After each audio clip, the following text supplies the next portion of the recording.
So funny, that 14 hours ahead thing is like hitting me right now. It's crazy. I don't know why I can't get over this jet lag anyways. So anyone remember what happened 32 days ago? Biggest news story, at least in America. No Cubs fans here? Remember that? 32 days ago, the Cubs won the World Series for the first time in 108 years. I read about a grandpa who saved a beer in his fridge since 1984. So for 32 years, he saves this beer and he drinks it on the night they win the World Series. No thanks. I have friends, grown men on Facebook, like everything from computer programmers to football coaches who were sobbing, like real tears, writing soliloquies on Facebook posts. Like, this is the best moment of my life. Like, I'm wondering, like, you have kids and a wife, bro. Like, you're putting that? Like, this is the best moment of my life, and I can't stop crying. And I was like, wow, this is interesting. I also read another story about a guy who drove 600 miles from North Carolina to Indiana because he made a promise to his dad that if the Cubs get to the World Series and are on the brink of winning, they're going to listen to that game next to his father's gravestone, sitting in a graveyard in the middle of the night with a lawn chair and a radio, listening to the game with dad. Now, you could cut the anticipation with a knife here in Arizona. Like, I didn't watch the game. I don't remember why, but I heard people were just mesmerized. Like, every pitch, every hit was like life and death. It was like, oh my goodness. And then it happens. The Cubs win. Tears are flowing, right? Gut-wrenching, sobbing of grown men, and just like the culmination, 108 years, and they're just excited for, I can't believe this happened. A very similar thing happened in June. If you remember this, the Cleveland Cavaliers won the NBA championship. It was the first sporting a championship in Cleveland for 52 years. And so you think about, for some, like, their anticipation has nothing to do with something so trivial as sports, right? Maybe they have a longing for a spouse, or maybe they have a longing for a child, or for a child to be nice to them, or they have a longing for a cure. All of this, though, pales in comparison to the Jewish people waiting and anticipating and longing for their Messiah. I read one scholar who said, no people on earth has ever lived in the future like the Jewish people. Because of prophecies that go back all the way to the Garden of Eden. They've been anticipating the coming into this world, the stepping onto the world stage, this person who's going to fix every wrong, and who's going to take all of the problems and make them right, who's going to destroy all of their enemies, both physical enemies and spiritual enemies, and bring salvation to the world. Moses writes the first five books about 1500 BC, but he writes about things in Genesis that happened thousands of years before that, writing about a warrior who's going to come and crush the head of the serpent. A warrior who's going to accumulate, who's going to take in for himself the defenses of his enemies. Writing about Abraham, who heard about a seed, a promised descendant who was going to bless the entire world. Then one of Abraham's descendants, his great-grandson, Judah, is told that through him, through his descendants, one is going to rule the entire world. And then we find out in Numbers that this one is going to destroy all of Israel's enemies. He'll be a Jewish prophet like Moses, who's authorized to speak the word of God. He's going to have the authority of God like Moses. He's going to do miracles like Moses. He's going to enjoy the most intimate of fellowship with God like Moses did. And he will be a deliverer, a rescuer of his people, just like Moses was. He'll be a priest like Aaron. He'll be a king like David. He'll have authority over all of the people, and he'll rule in a specific place, Jerusalem, and have rest from all of his enemies, because he's going to conquer all of his enemies. A lot more could be said. That's just the first 5 books and a little bit of Samuel and Kings, but We could talk about Isaiah, Jeremiah, Ezekiel, Daniel, Hosea, Joel, Amos, Jonah, Micah, But I mean, we could talk about Haggai, Zechariah, Malachi. All of these guys in the Old Testament, these prophets, talk about the Messiah. With every passing king in Israel's history, the people hearing about these promises are going, is he the one? Is this the one? Are we finally going to have the rest that God promised us? No, he dies. No, he's a heretic. Another one comes up. Is this going to be the one? And as you read through the book of Kings, and it's just failure after failure after failure of dozens of kings, you get to the end of that book, it just creates this anticipation. If the Messiah wasn't in our past, then he's got to be in the future. Send your Messiah. And this is what they heard when they would go to the synagogues on Fridays or Saturdays. They'd hear these truths that the reader would come up and he would read the prophets, and he would eventually get to portions that talk about the Messiah. And their anticipation would grow, especially if what was happening around them was oppression and persecution. Then it would grow even more. And their teachers, little children in their little Sabbath schools hearing about the Messiah, and children on the laps of their moms and dads are hearing from their grandparents, hey, the Messiah, one day he's going to fix all of this. All of this is going to go away. And this wasn't just 108 years or 52 years. This was millennia. Over and over and over, hearing this fact, the Messiah one day will come.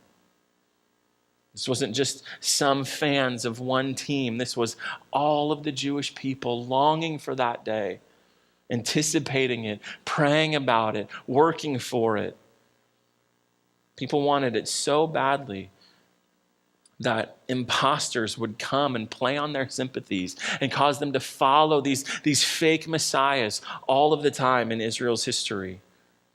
I've entitled this Advent series Whispers of Christmas because I thought it'd be fun to go through a couple of the prophecies of Christmas, the things, the truths that God wrote hundreds of years before Jesus' birth to give some kind of like credentials so that when the Messiah arrives, people are able to go, yeah, hundreds of years ago it said this would happen, and it just happened. And so I hope that'll be a blessing and a help for us as we look at this over the next few weeks. There are dozens of these prophecies, and they're not only there to help us to give us hope for the future. They're not just there to help us and to just predict the future. But like I said, God lays out these credentials so that any person could distinguish the real Messiah from an imposter. And one of these whispers, the one we're going to look at today, which is really kind of like an unmistakable shout, is found in Micah chapter 5. So if you're not there, turn to Micah chapter 5. If you have one of the Bibles that the ushers give, that's on page 866. Micah chapter 5. We'll be in this passage in 11 days if you're doing the Bible reading plan with us. If you don't spend a lot of time in these books at the end of the Old Testament, or and you're going right now, like, where is this book? It's after Jonah, before Nahum. It's near the end of the Old Testament if you're looking in your table of contents. A little bit of background about Micah. He's writing around the same time as Isaiah, which is 700 years before Jesus. Now I want you to think about 700 years because that's just numbers. But 700 years ago was the Middle Ages. It was the beginning of the Renaissance. There's no iPhone yet, right? This is the bubonic plague was in the 1300s. William Wallace was fighting England in the 1300s. Okay, like this is a long time ago.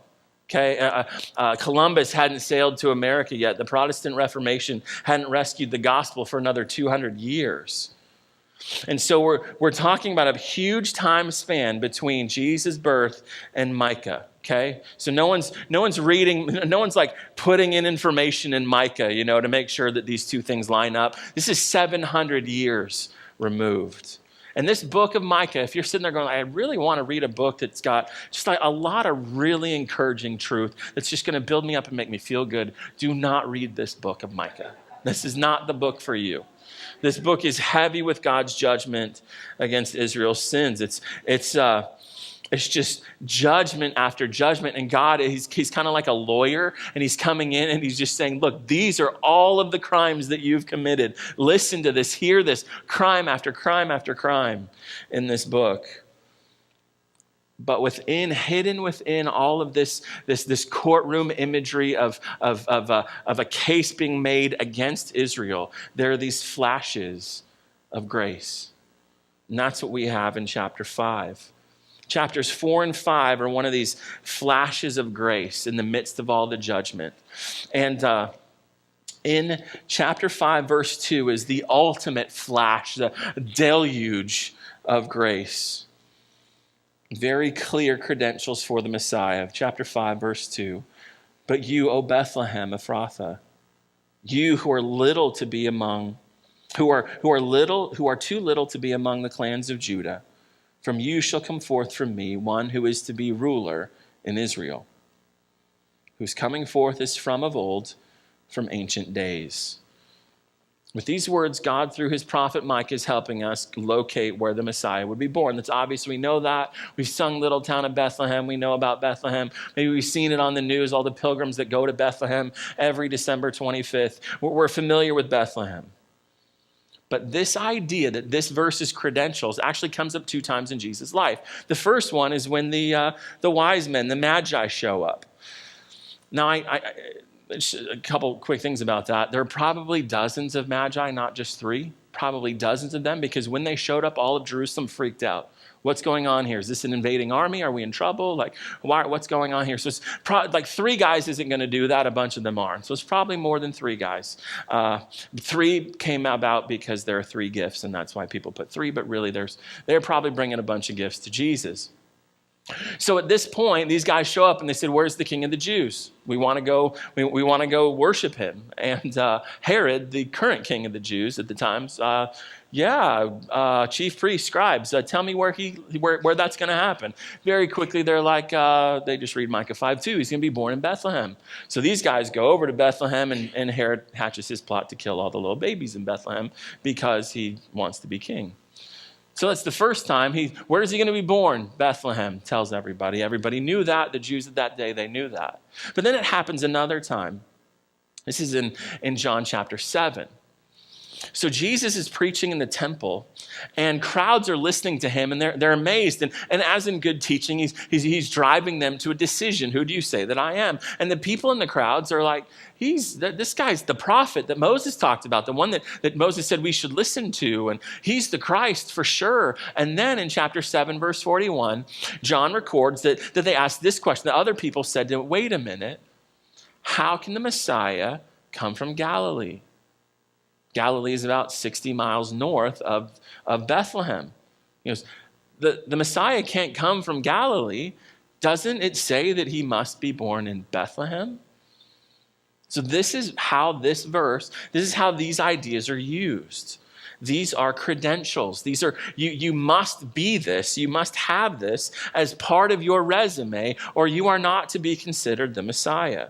If a person claiming to be the Messiah was born anywhere else other than Bethlehem, sorry, case closed, period, you're not the Messiah. End of story. However, there are more credentials in this verse than just where Jesus would be born. This is an extremely rich verse that gives, I think, 7 different qualifications, different credentials for the Messiah, and I'm going to walk through each one of them with you. But before we do that, in order to give some kind of understanding of this, point number 1, let's jump into the text by saying that you and I need to understand Micah's credentials for the Messiah. Point number 1, understand Micah's credentials for the Messiah. There's a lot of reasons that we need this that we're going to talk about in a minute, but like I said, what we see in the New Testament is how is this verse used? It's used to identify, is this the real thing or the imposter? And as we saw in September and October here, as we were going through Mark 13, as the end of the world comes, are there going to be more or less false messiahs? There'll be more, right? Be more and more people going, I'm the real Jesus. There'd be a lot. I mean, I thought about it. I didn't do it when we were going through Mark chapter 13, but I was going to give you a list of about a dozen people alive today with massive followings, all of which who say, I am Jesus. Alive today, people being duped out of their money, out of their time, their affections, everything from false messiahs. Why? Because all is needed is, where were you born?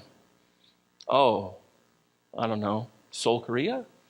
Buenos Aires? Sorry, done, easy, walking away. I don't care what you're doing, I don't care about your miracles, whatever you're talking about.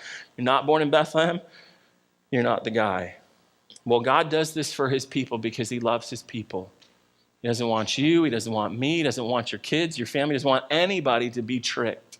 So he gives us these credentials, this profile of all, and what we see here in Micah is 7 points of a profile. So I just want to take you through these quickly. The first one, as we just saw in Micah 5, verse 2, he will not be born in Jerusalem, not be born in the city of kings, he will be born in Bethlehem. Now, I don't know if you know this, but the Book of Mormon, Alma chapter 7, verse 10, Alma is one of the Mormon prophets, says that Jesus was born in Jerusalem. Sorry, automatically, false prophet. Jerusalem is 5 miles north of Bethlehem. They're not the same place. And so, Book of Mormon cannot, so there's a false prophecy. Right there, he will be born in Bethlehem, a very specific town out of thousands that existed in the first century. 5 miles, by the way, is about the distance from here to Mercy Gilbert. If you're thinking, how far is 5 miles? Yeah, it's about Mercy Gilbert, Santan Mall.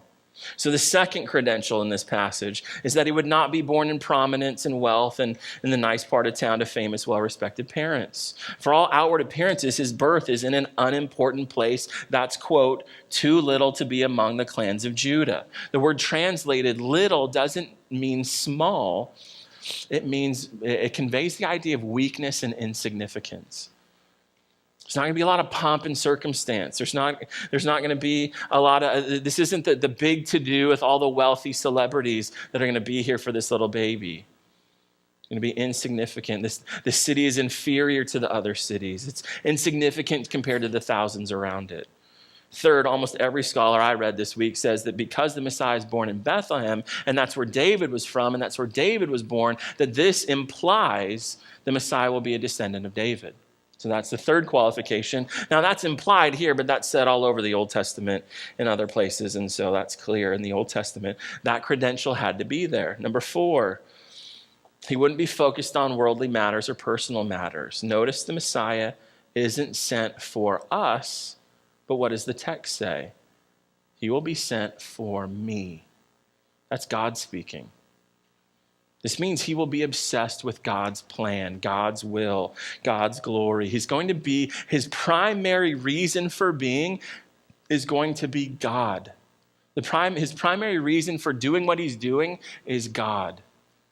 That this is God doing this. This is God saying, I'm finding my king and I'm going to set him loose to do all of the things that I want him to do. Number 5, he will be a ruler in Israel. It means the Messiah will have authority over God's people, but notice he's called a ruler and not a king, suggesting that the Messiah is actually he's going to rule over God's people, but he's going to be subordinate. He's going to be in submission to the ultimate king of Israel, God himself. That's interesting. Number 6 qualification, he's not an afterthought. And he doesn't just show up on the world just like, oh, who are you? Where'd you come from? But, quote, his coming forth is from of old. That phrase means this, one, that what he's been going to be doing has been talked about from of old. In other words, he's been talked about a lot in the past. People have heard about him. People have learned things about him in the past, but it's more than that. His goings forth is what it actually says in Hebrew. The idea there being, it's not just that he's talked about in the past, that he's actually working, doing things, acting in the past before he is born. And that's because number 7, he is from ancient days, meaning he is not a mere man. Number 7 credential for the Messiah is that he's God. He's God. One scholar who studied to be a rabbi before God saved him and made him a Christian said this phrase is, quote, the strongest possible statement of infinite duration in the Hebrew language. In other words, the baby born in Bethlehem would be infinite, eternal, having the characteristics of God. So, Messiah would be a ruler in Israel who'd be born in humble beginnings in the little town of Bethlehem, be a descendant of David who's consumed with the will of God, living under submission to God, talked about and even did things before he was born in Israel's history because he is God. Those are the credentials of the Messiah that Micah tells us about in this one verse. Now, I don't know about you, but I'm one of those people that is paranoid about my identity. You like that? I am. I'm not so much paranoid about hackers or other like identity thieves, although I think about that. But I'm paranoid about my identity going to the government.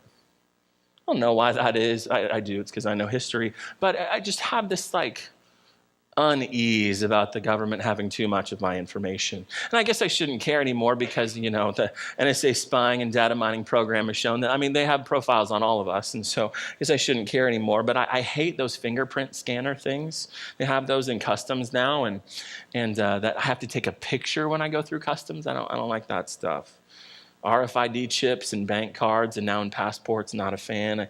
I don't like putting my information online. Like my wife wonders, like, how is it that you memorize your credit card number? How do you do that? It's like, because I don't put it anywhere because I'm always typing it, all the time. If I'm buying something online, I have to type it all over again. So I memorize it.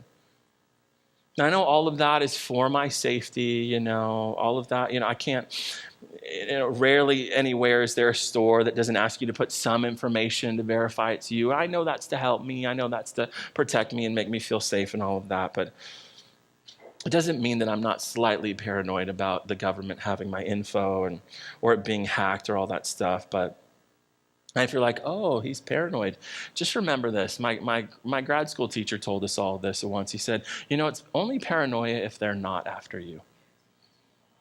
Right? That took a second to get, but that's good. I'm glad.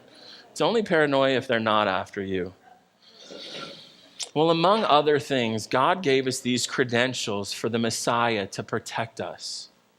He gave us these credentials because he loves his people and he doesn't want us to be fooled. He doesn't want us to be swept away with some messianic pretender, some false prophet, some false Jesus, like I said, that we saw in Mark 13 is only going to increase as the days go closer and closer to the end. Now that we understood these credentials from Micah, we understand why we celebrate the birth of Jesus every year. Only Jesus has these credentials. That's why every Christmas we commemorate Jesus and say this is the greatest birth that has ever happened in world history. Or the way I put it for point number 2, you and I need to admit that Jesus has Micah's credentials for the Messiah. Admit Jesus has Micah's credentials for the Messiah. So if you're doing Advent readings this year, you're bound to spend some time in Matthew and Luke. Both of them wrote their accounts of events that occurred around Jesus' life, particularly at the beginning about his birth. And they did that for this reason, to show that the things that the Old Testament said about Jesus are happening in our midst right now, in Bethlehem and in Jerusalem, like it's happening. This Messiah that had been promised, he's here. And so every time in those early chapters when you read, this was done to fulfill, or this fulfills this prophet, that was the point. So that anybody reading Matthew and Luke, those opening chapters goes, okay, this is proof, this is real, this guy is the actual guy, this is the Messiah. So let's go through those 7 then. Was Jesus born in Bethlehem? Yes. Was he born in humble circumstances? You bet. Was he a descendant of David? 2 genealogies in the New Testament say, yes, he was. Was he consumed with the glory of God and doing the will of God? You bet he was. Was he a ruler in Israel? Oh, Jews go, hey, wait a minute. Answer for the Christian, yes and no. He is the Lord of his people. He is the ruler of his people. He's their personal and visible king. But this is a hurdle for Jewish people, right? Because they say, well, Jesus didn't set up his kingdom. He didn't rule and reign from Jerusalem. He didn't destroy the Romans and Israel's enemies and all of that. So he can't be the Messiah. And how do the Christians respond? You respond, he's coming back. When he comes back, he's going to do that. And how do we know he's going to do that? Not just hope or wish, but know he's going to do that? Because he rose from the dead, but that's another sermon. Was he talked about in the Old Testament? Yes. Did he act in the Old Testament? Yes. Was Jesus God? That has been the teaching of Christians from the first day. That the baby in Bethlehem's manger was born a child and yet a king because this baby was God with skin.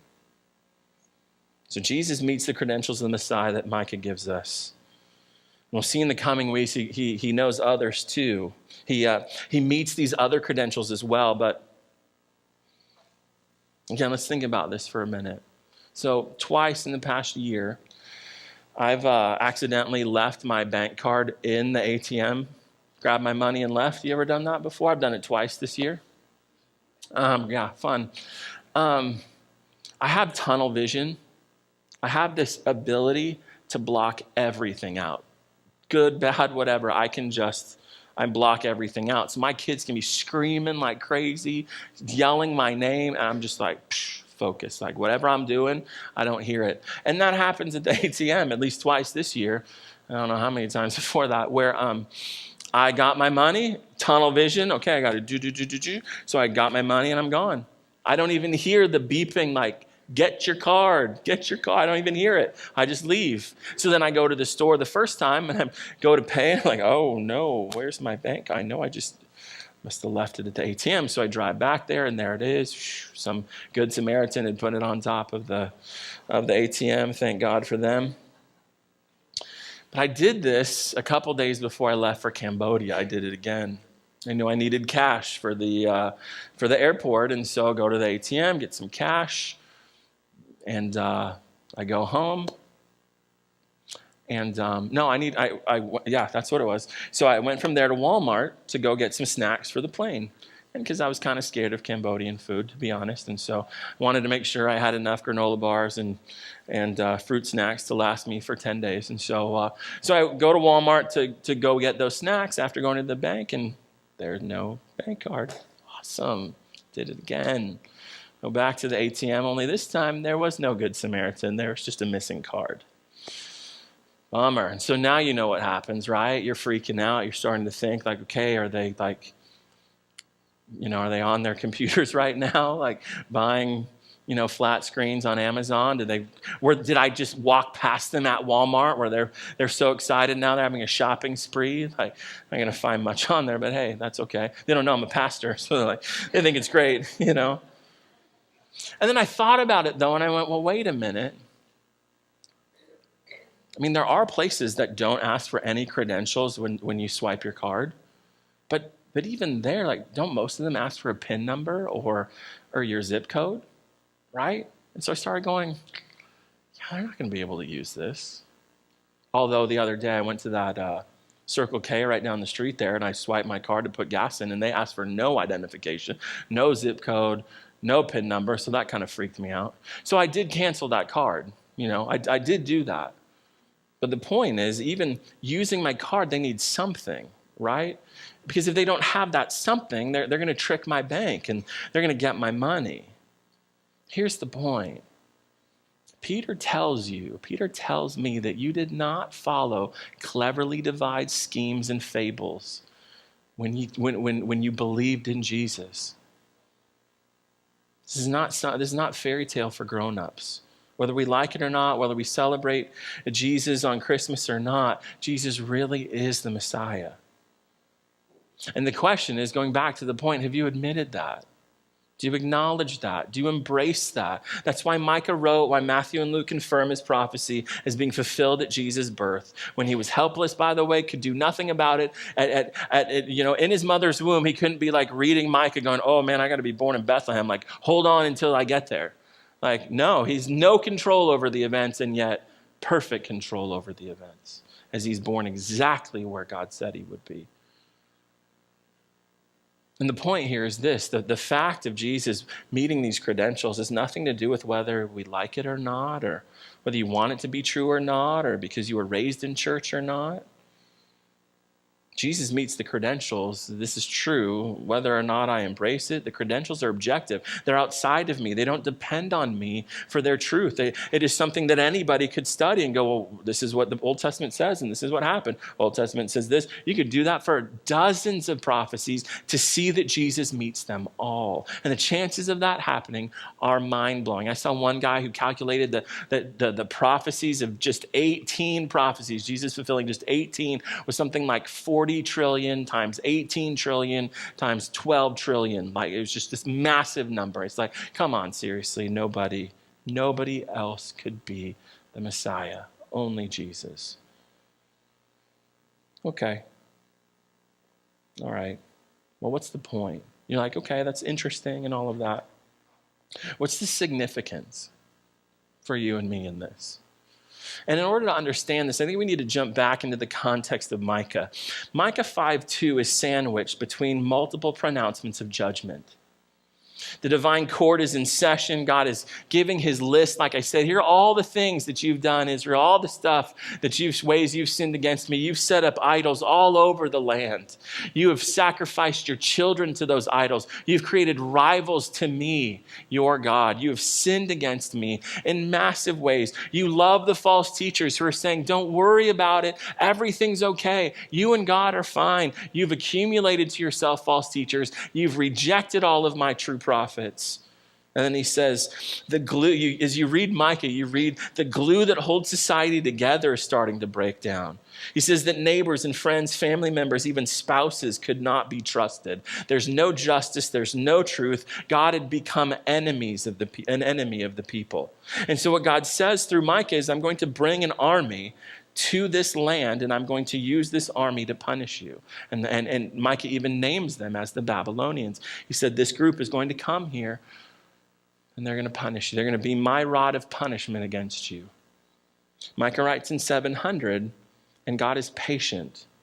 He waits over 100 years until he finally brings the Babylonians. Gives them 100 years and multiple prophets to repent, and they don't. For over 100 years, until God does exactly what it says in Micah 5:1. Look at Micah 5:1. It says, now muster your troops, O daughter of troops. O daughter of troops is Jerusalem, is the city. Hey, Jerusalem, muster up your troops, because siege is laid against you. The Babylonians are coming. You can see the Babylonians in chapter 4, verse 10. You shall go to Babylon. Why? Because they're coming to lay siege against you. They're going to destroy a lot of people, and the rest who are living are going to be taken back to Babylon. With a rod, they strike the judge of Israel on the cheek. The face of the one who's in charge is going to be smacked.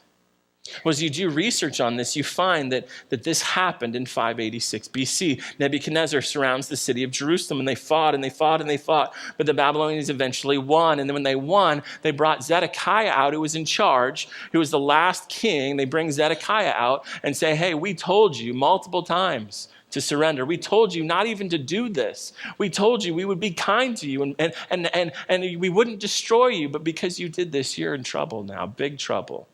And so if you know Kings, you know what happens. 2 Kings, kings had huge families at the time back then because they had multiple wives. They had hundreds of kids. And so Zedekiah had 70 sons.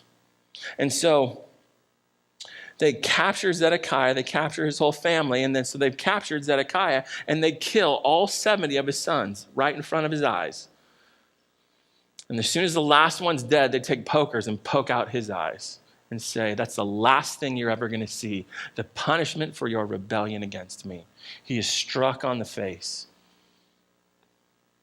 And for Micah, what he's saying to people 700 BC, 100 years before that happens, he says things are bad right now. And things are going to even get worse. But don't lose heart, because coming in the future is the king, the true king. God's going to send this king. God has not abandoned you. He hasn't renounced his covenant with you. The scene is reversed from Jerusalem's defeat in chapter 5, verse 1, to the Messiah's ultimate triumph in chapter 5, verses 2 to 6. So the question for us right now, because that truth isn't helping us, because we're not Jews living in 700 BC. Question is, how does this encourage our hearts? This was given, chapter 5, verse 2, to encourage us, to give us help and hope. So I want you to think about this for a minute. There are 91 cities in the state of Arizona, according to Wikipedia, so take that with a grain of salt. There are around 91 cities here in Arizona. The total for the entire world would have taken me way too much time to research, so I don't know the answer to that question. But I read in my research this week that the first century, there were around 2,000 villages in the area given to the tribe of Judah. So this massive landmass, they had 2,000 villages. And so think about that. Of 2,000 villages, Micah picks the one village. Out of 2,000, out of 12 tribes, he picks the one village where God's Messiah would be born. What a confirmation of our trust in Jesus. Think about the odds of that. 1 of 2,000 times 1 of 12 tribes. Like, we're talking a massive number again. But think about that. Our confidence in God and Jesus in the Bible doesn't rest on our feelings. It doesn't rest on wishful thinking or psychological states of mind or experience. It rests on fact. It rests on truth. That's what you have when you have fulfilled prophecy. Faith in Jesus is not some emotion or psychological crutch. It is taking the truth and saying, I'm going to put my trust in the person, Jesus, that this truth is about. This is reality. One author put it this way: to be a realist, one must be a Christian, for only in the teachings of the Christian faith can a person find a consistent and rational explanation of the world in which we live. Second, Micah 5:2 is fulfillment in history should cause you to stand in awe of God for a minute. Think about it. If things were business as usual for Mary, she never would have made it to Bethlehem, right? Why are you traveling this far along in your pregnancy? You don't do that. You don't even do that today, let alone back then. Sitting on a donkey, like driving like 60 miles on a donkey or walking? No way.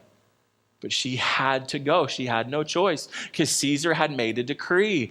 Everyone must go back to their ancestral homes, and we're taking a census. Why? Because I want your tax money. That's why they had to go back to Bethlehem from Nazareth, because Joseph was a part of this clan that David was a part of in Bethlehem, the lineage of David. And with clans come property.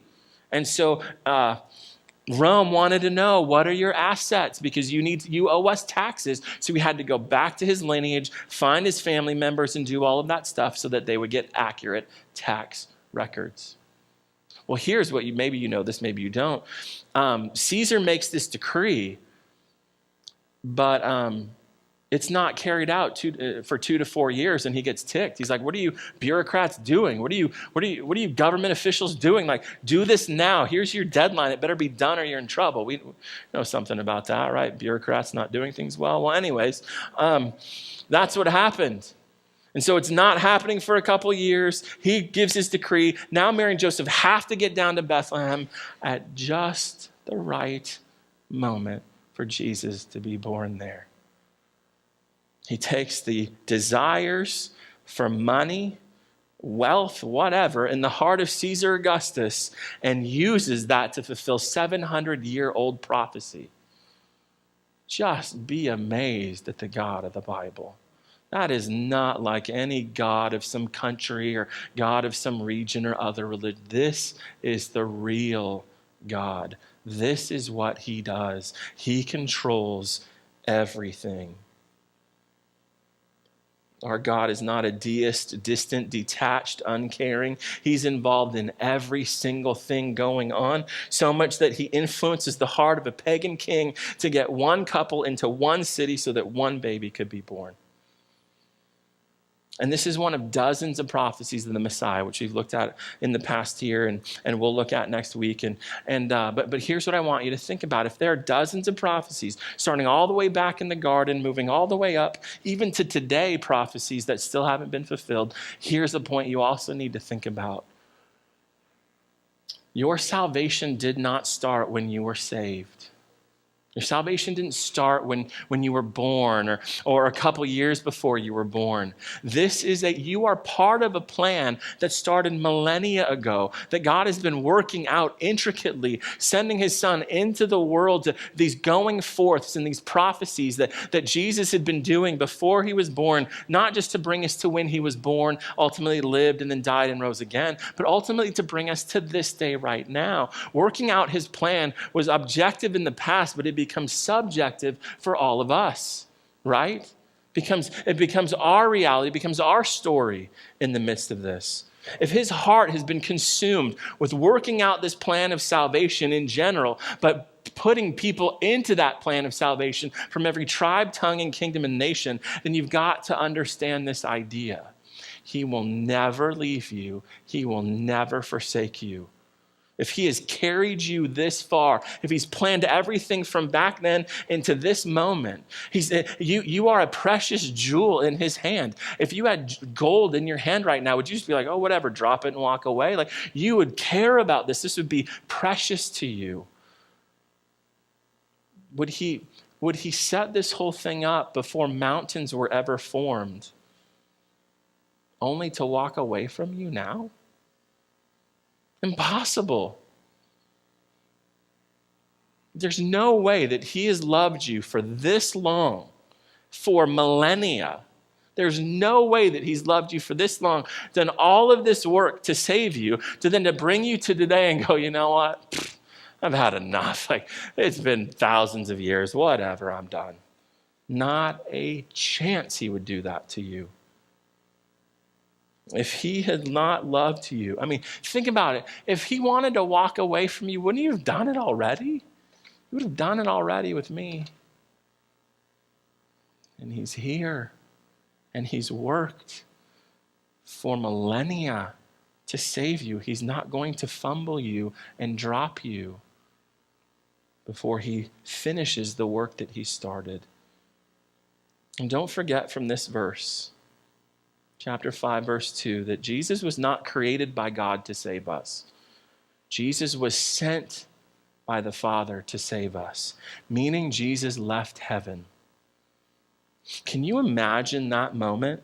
Just try to use your imagination and try to think of what that moment was like in heaven.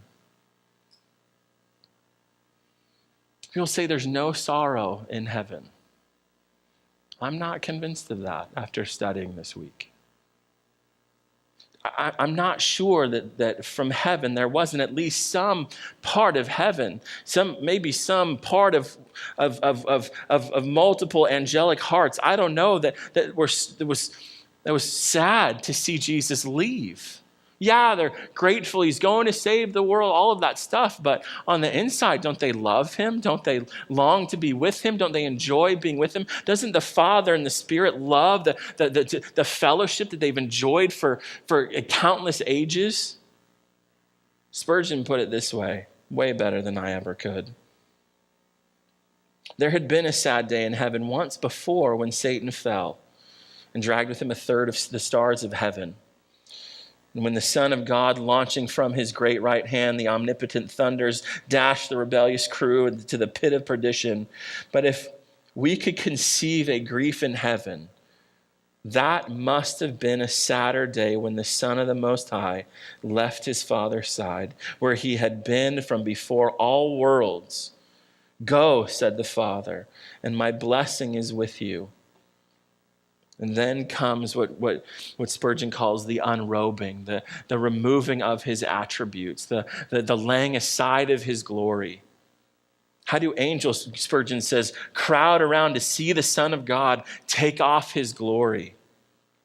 He laid aside his crown. He said, quote, my Father, I'm Lord over all, blessed forever, but I will lay my crown aside and be as mortal men are. He strips himself of his glory. Father, he says, I will wear a robe of clay, just such as human beings wear. Then he takes off all the jewels with which he's glorified. He lays aside his starry mantles and robes of light to dress himself in the simple garments of the peasant of Galilee. What a sad moment in heaven that may have been. Spurgeon says. This is why we take communion, to remember this. So the ushers, you guys can get ready and start passing out the cracker and the juice. But before we go there, think about this as they get ready. The Messiah isn't presented to us as a professor in a college. He's presented as a ruler, as a master, as a Lord, and not just anyone's ruler or Lord, but each and every one of our Lords. This is why Jesus came the first time, because he's our ruler, he's our Lord, he's our God, but we didn't treat him that way. We ignored his rules, we defied his authority, we sinned against him, and yet here we have God sending Jesus to Bethlehem. I want you to think about that as these guys are passing these things out. The Father sent him. The Father sent him. Human beings were not on the planet saying, God, save us. Jesus was in heaven. Father, him, colluded before time began, saying, I will do this. And the Father looks at the Son and says, it's time, and sends him here for us.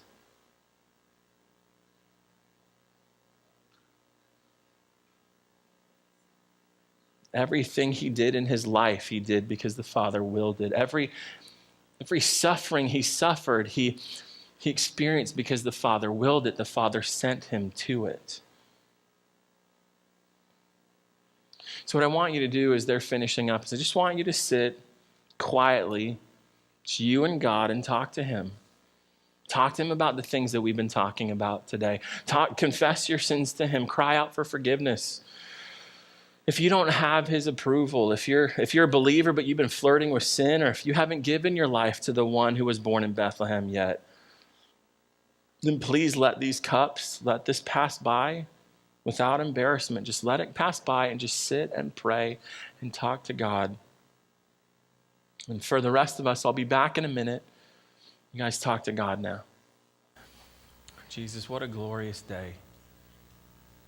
What a glorious day when you arrived here the first time. What a fantastic, unbelievable moment of anticipation. If the people only knew what we know now. The celebrations of 32 days ago with the Cubs fans would pale in comparison to the thousands and thousands and thousands of people in the first century who would have seen the salvation of their God and the baby that you were in Bethlehem. Jesus, thank you for fulfilling prophecy. Thank you for leaving heaven to come here. Thank you for living the life that we never would have lived and dying the death we deserve and rising again to prove it's all true. Everyone in here needed this message for some reason. Help us to know what that is so that we can live lives that are pleasing to you and so we can show the world just how wonderful you are, Jesus. I ask this in your precious name. Amen.